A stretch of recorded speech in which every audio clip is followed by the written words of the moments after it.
You see something round, rolling across the ground. Your foot moves before your mind does. You kick it.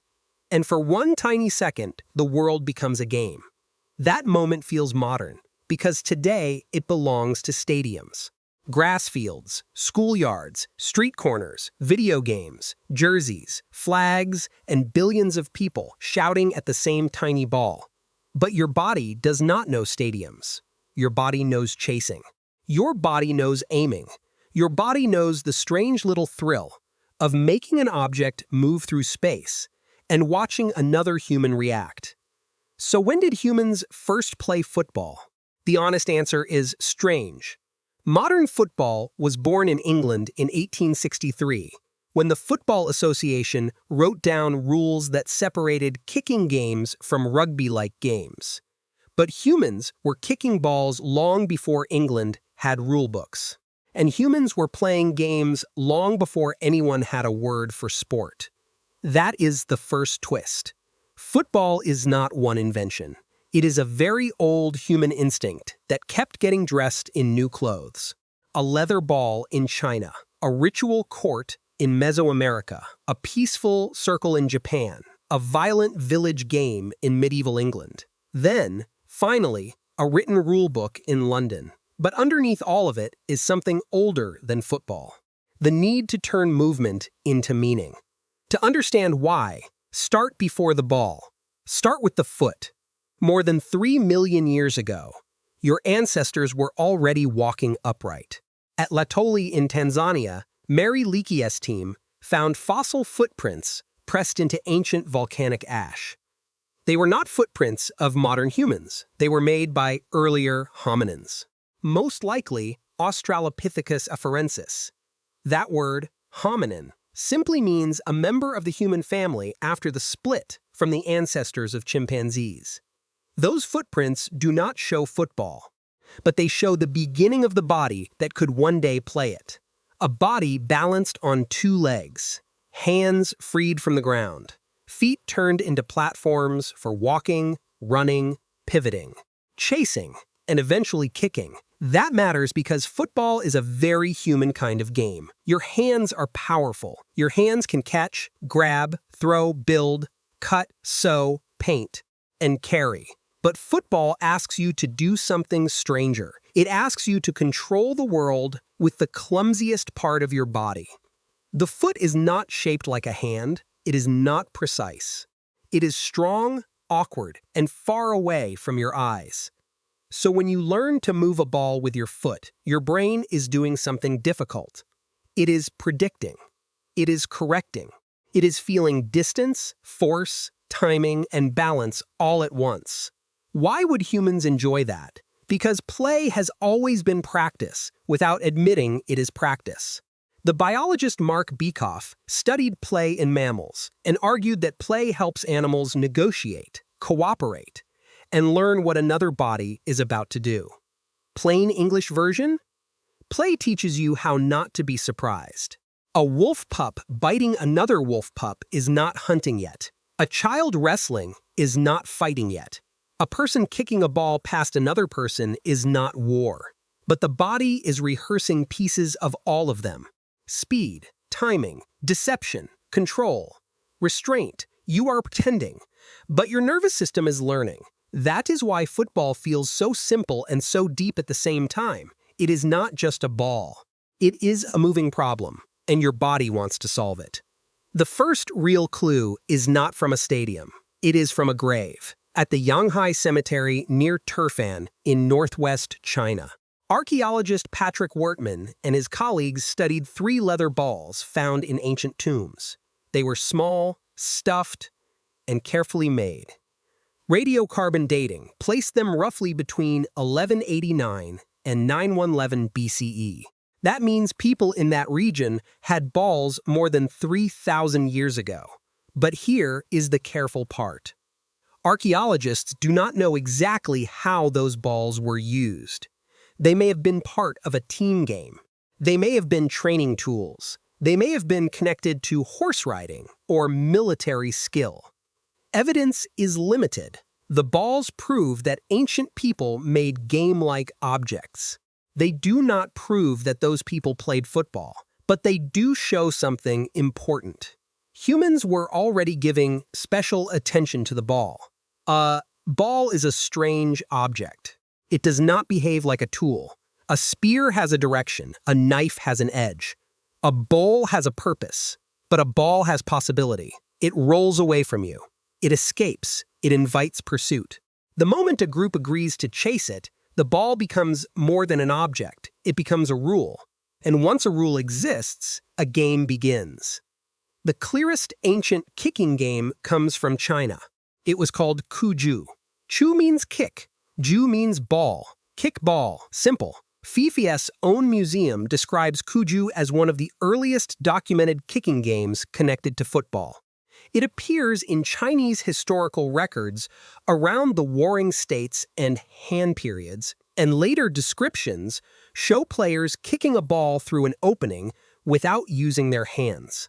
Imagine it. Your ancestors are not on a modern field. There is no green rectangle, no white lines, no referee with a whistle. Instead, there is a leather ball. There are bodies watching. There is a target. There is pressure. A player lifts the ball with the foot, keeps it alive in the air, waits for the exact moment, then sends it toward a small opening. Everyone sees the same thing. Skill, control, status. This is the second twist. Ancient ball games were rarely just entertainment. They were often training, ritual, display, or social order. A good player was not only having fun. A good player showed discipline. A good player showed balance. A good player showed that the body could obey the mind in front of other people. And other people were always the point. You can kick a stone alone, but football needs witnesses. Even the simplest version needs at least one other person who understands what just happened. That is where play becomes culture. The historian Johann Huizinga wrote a famous book called Homo Ludens. That means playing human. His idea was not that humans sometimes play after culture exists. His idea was more radical. Play helps create culture in plain English. Before people build big institutions, they often create little worlds of rules. This line counts. That space is special. That object matters. You may touch it with this part of the body, but not that part. Suddenly, ordinary ground becomes a field. Ordinary people become teams. Ordinary movement becomes meaning. You can see this clearly in Japan's Kemari. Kemari is an ancient Japanese ball game connected to court culture. Unlike competitive football, Kemari has no winners or losers. Players stand in a circle and work together to keep the ball from touching the ground. That sounds almost like the opposite of football. No goal, no tackle, no enemy, no victory. But that is what makes it important. Kemari shows that the ancient appeal of the foot and the ball was not only about beating someone. Sometimes it was about harmony. One player receives the ball softly. Another returns it. The circle survives only if nobody ruins the rhythm. The goal is not conquest. The goal is continuation. And that may be closer to the oldest form of play than modern fans realize. Because before sport became business, scoreboards, and national pride, the first miracle may have been much smaller. The ball did not fall. The group stayed together, now crossed the ocean. In Mesoamerica, the ball became something even more serious. At Paso de la Amada, archaeologists Warren Hill, Michael Blake, and John E. Clark excavated one of the earliest known ball courts, dating to around 1400 BC. A ball court is not just a place where people happen to play. It is architecture. It means the game mattered enough to shape the ground. The Mesoamerican ball game was not football in the modern sense. Players often used hips, forearms, or other body parts depending on the time and place.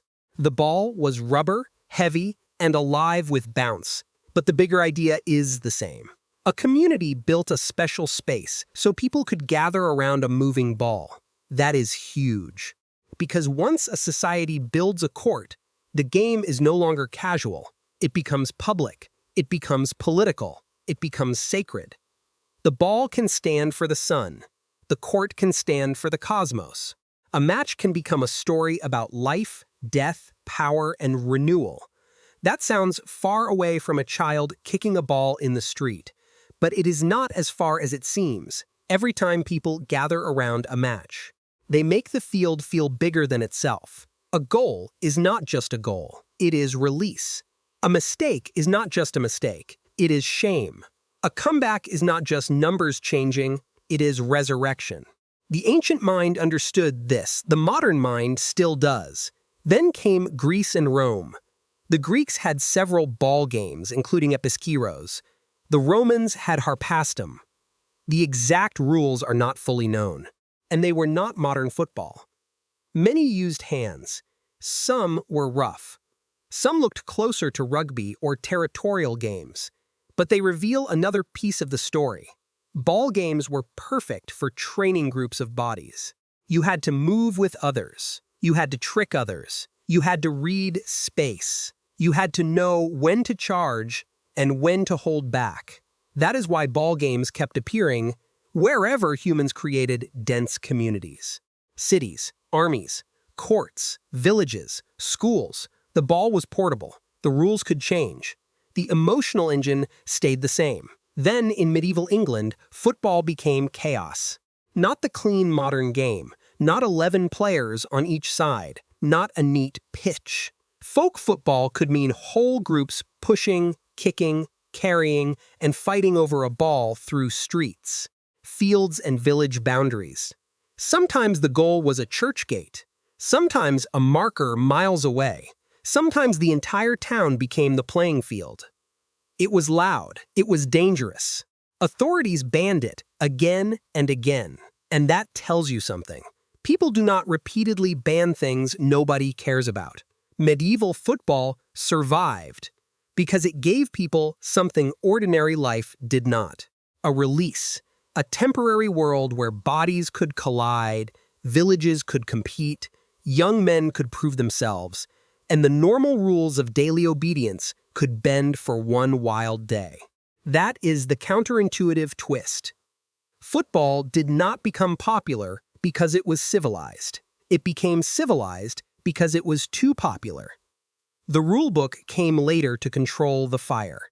In 1863, Ebenezer Morley and others helped form the Football Association in England.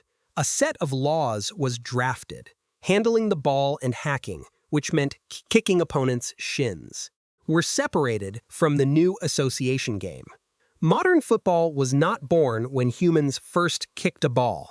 Modern football was born when humans finally agreed on what not to do. Do not carry it. Do not hack. Do not turn every match into a brawl. Make the chaos repeatable. Make the game travel. Make strangers able to meet and play the same way. That is when football became modern. But the deeper story is older. A foot meets a ball. A body feels control. Another body reacts. A group gathers. A rule appears. A tiny world forms, and inside that tiny world, humans get to feel something rare. Freedom with limits. Competition without death. Conflict with a whistle. Belonging with a scoreboard. That is why football spread so easily. It speaks to ancient systems in your body. Your eyes track motion. Your brain predicts paths. Your legs want to chase. Your group instincts choose sides instantly. Your emotions rise with people you have never met because the human brain was built to care about shared attention. When everyone watches the same ball, everyone briefly lives in the same mind. That is why a stadium can feel like a tribe. That is why a street match can form in minutes. That is why a child does not need a lecture to understand the magic. Roll something round across the ground, and the body already knows. Kick it, chase it, stop it, pass it, try again. So when did humans first play football? If football means the modern sport, the answer is 1863. If football means a documented ancient kicking game, the answer reaches back more than 2,000 years to Cuju. If football means humans gathering around a ball in ritual, competition, and meaning, The answer is older still. And if football means the impulse to chase a moving object with your feet while other humans watch, laugh, compete, and join in, then the beginning may be impossible to find. Because the first football match probably left no stadium, no trophy, no written rule, no final score. Maybe it was just a child in dust. Maybe it was a hunter kicking a rounded stone. Maybe it was someone bored beside a fire, sending an object towards someone else, and discovering that the other person sent it back. The ball rolled, the foot moved, and for one tiny second, the world became a game.